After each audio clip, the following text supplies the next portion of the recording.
Okay, in this video we're going to jump back into logistics. And this is something that should be pretty obvious to people, but I know some are going to get caught up on this and do, because they have this idea they have to get the best, they have to get only one specific item, and only the one item will fulfill a need. That may be the case with some things, but most things, no. Now, every time you get paid, use what money you can after you pay your bills and all that stuff, get the other priorities taken care of. Even if you have just a few bucks, take those few bucks and get what you can, because every little bit helps. Every little bit is needed. Get what you can afford, and preferably buy locally. Something that you can get easily. You don't have to sit and wait a week or 2 weeks or whatever for it to show up.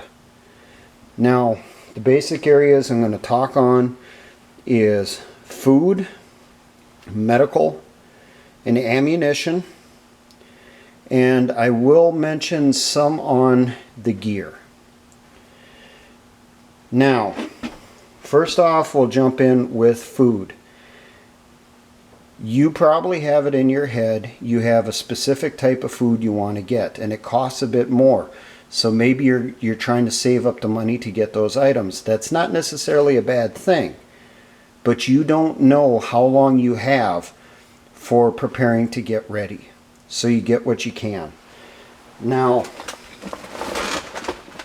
you probably are thinking you need to get MREs or freeze drieds, like the Mountain House, or if you can get a hold of it,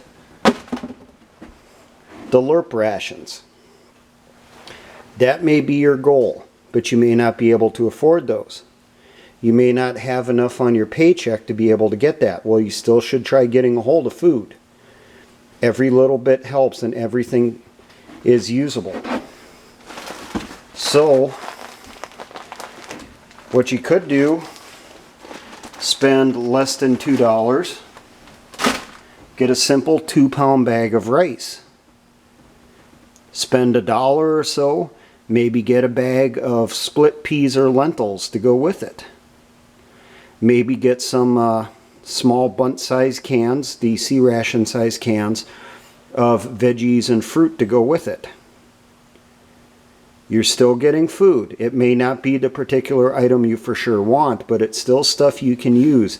Still stuff that will feed you. It'll provide you calories, provide you energy for the fight.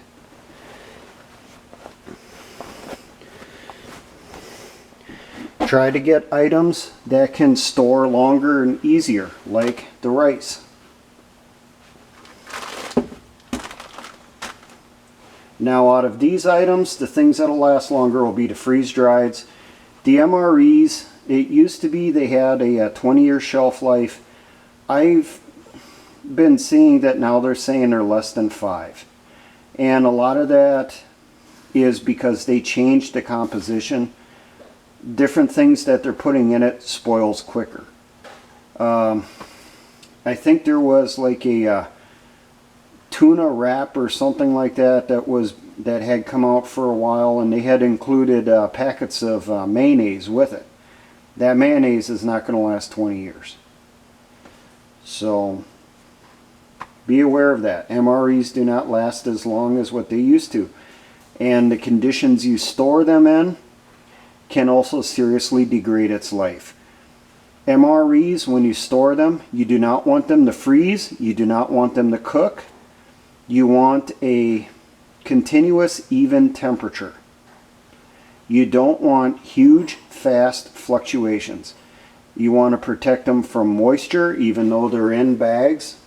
Still protect them. And you want to protect them from sunlight. There are websites giving the recommended conditions for storing MREs, what's the best temp and all that stuff, or at least the best range. Look that information up. And then it's the same with freeze drieds. Control the temps and all that stuff. Keep it from freezing, keep it from cooking. and it'll last a lot longer.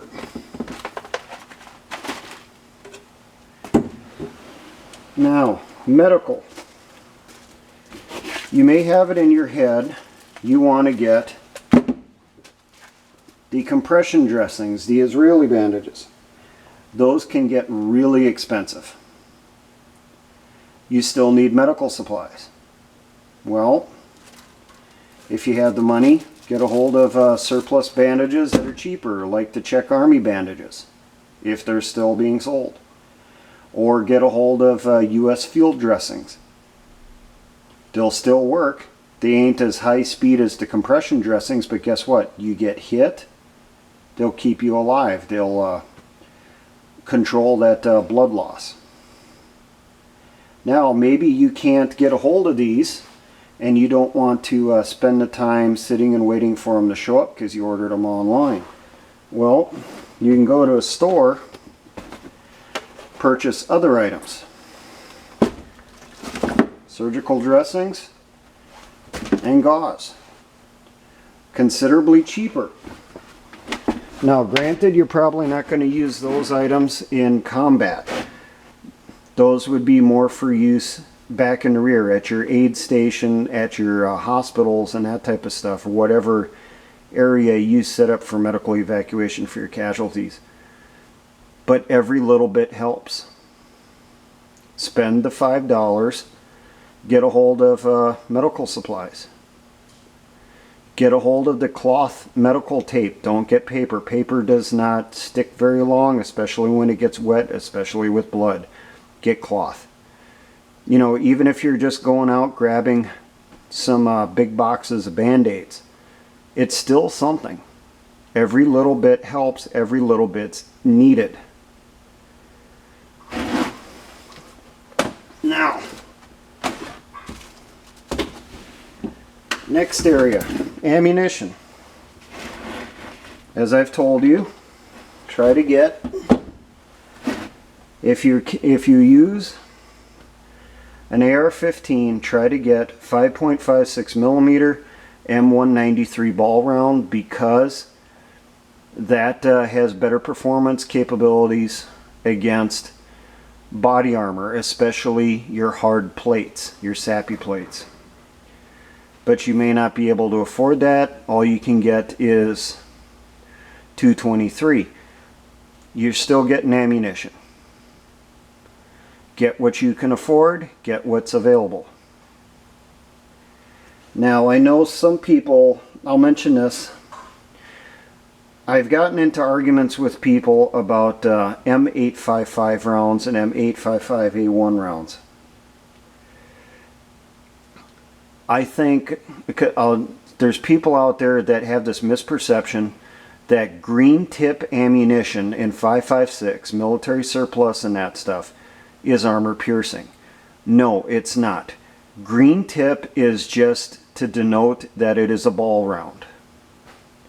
Standard ball ammunition, full metal jacket. Some of it was painted, some of it wasn't. It really comes out to the contract. But they're both the same. If it's unpainted or if it's green tip, it's ball round. Just straight, regular ball round.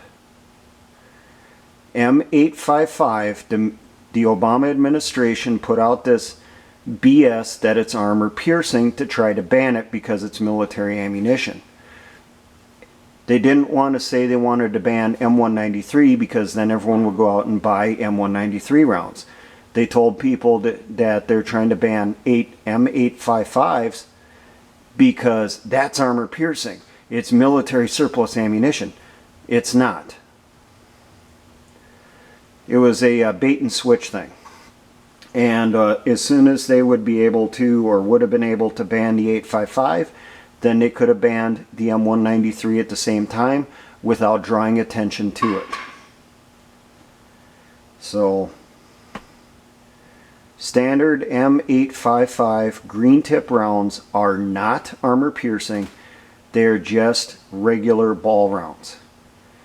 Actual armor piercing rounds have either a black tip on it or a silver tip. It really depends on when it was manufactured. The older stuff was black tipped that was armor piercing. The newer stuff, they changed the color to silver. Now, M855A1 rounds. This is the military's new round that they're pushing, is armor piercing for defeating sappy plates and hard armor. The performance data that I've seen on it says no.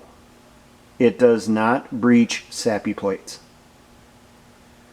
Yes, it's a higher grain than your 55 grain 855s and M193s. It's like a 62 grain. The performance data that I've seen on the 855A1 is the same on soft body armor as 855 and also M193. They all penetrate soft body armor. The A1, the 855A1, once you get it against sappy plates, it has an extremely high failure rate, but they don't tell people that. A big issue with the A1 rounds is that they have a steel core with a exposed steel tip. Those steel tips gouge out the chambers and the feed ramps on your barrels as you're chambering the round. Now for the military, not an issue. They can replace the barrel fairly quickly and get your rifle back to you. In a militia situation, especially a resistance warfare situation, not very likely you're going to be able to do that. So you're chewing up the chambers, you're chewing up the feed ramps on your weapons, damaging your weapons, firing that stuff. And once that round doesn't chamber correctly, you start having feeding issues and all that stuff. Your chamber's wearing to the point where it could breach. That weapon's out of action permanently until you get a different barrel, which may not be till after the war's over. So be advised on that. I really would stay away from M855A1 rounds. Avoid it like the plague. But if what you can get a hold of is 855, just realize it's going to have a similar performance as your 223 Remington. There's probably going to be a little bit of difference in velocity and all that stuff, but performance against body armor, there's not too much difference. But you get what you can. So if all you have is a few bucks left after your bills and that stuff, go out and get what you can, even if it is just the single bag of rice. You're still getting food. You're still getting stuff to get you through the fight. You know, if all you can get a hold of is surgical dressings or even just gauze pads and rolled gauze, you're still getting medical supplies that can be used. Get what you can and get it now, and try to get it with each paycheck. Store it up, save it up, because once the fight begins, every single thing for us will be a shortage item. What we have on hand for most things is going to be it. So get whatever you can. Get as cheap as you can so that you can get more of it.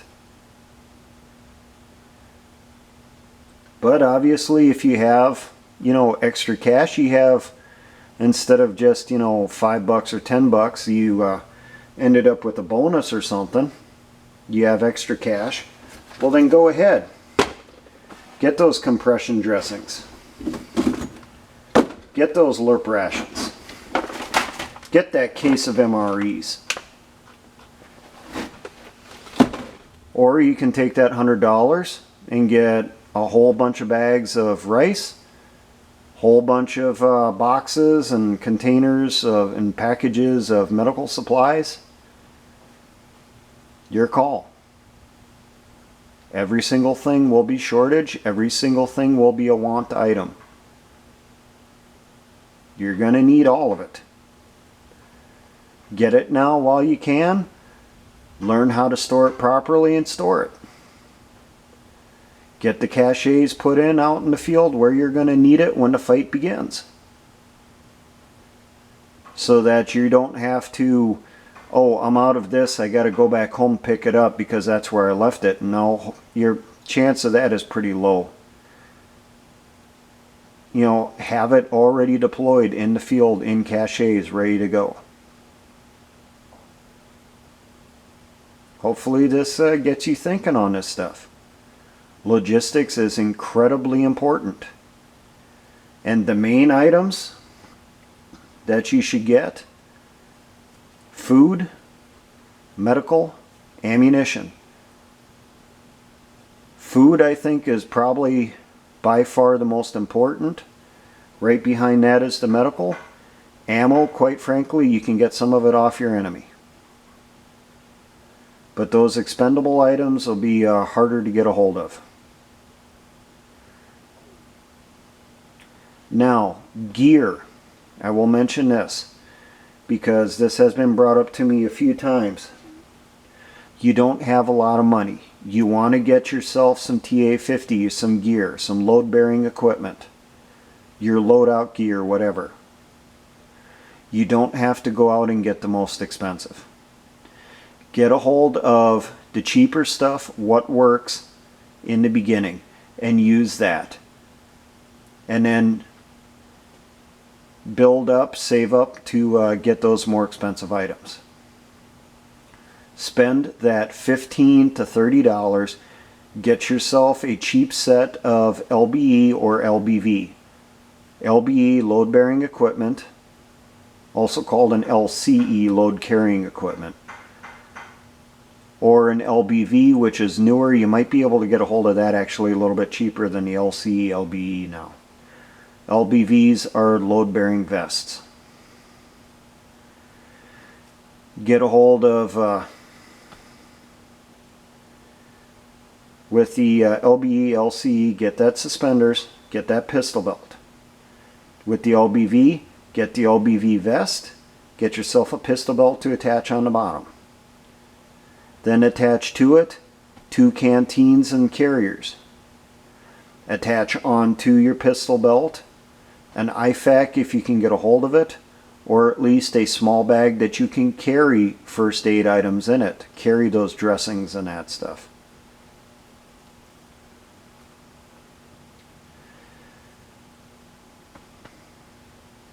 And then add to it. You know, but get the basic items first. Once you get the more expensive stuff, you're able to get a hold of that MOLLE, M-O-L-L-E gear. You know, maybe you're getting the body armor and that stuff with the MOLLE pouches and all that on it.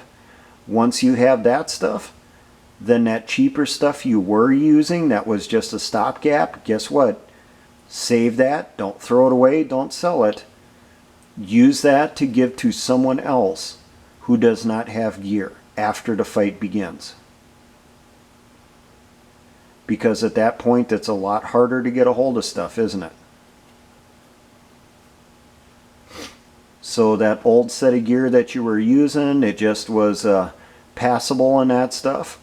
Well, that's better than nothing for a person who's joining during the fight and who doesn't have anything.